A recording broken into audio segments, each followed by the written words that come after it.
खेलों की दुनिया से ताज़ा तरीन खबर दें आपको। पाकिस्तान क्रिकेट बोर्ड ने कौमी टी20 टीम के नायब कप्तान का ऐलान कर दिया। मोहम्मद रिजवान को पाकिस्तान टी20 टीम का नायब कप्तान मुकर्रर कर दिया गया। मोहम्मद रिजवान न्यूजीलैंड के खिलाफ 5 मैचों की सीरीज में नायब कप्तान के फराइज सरअंजाम देंगे। पाकिस्तान और न्यूजीलैंड के दरमियान टी20 सीरीज 12 जनवरी से शुरू होगी।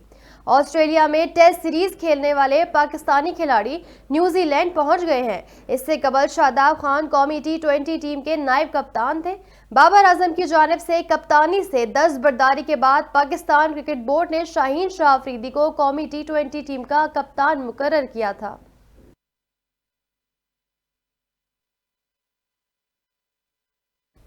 न्यूज़ स्टूडियो से फिलहाल इतना ही।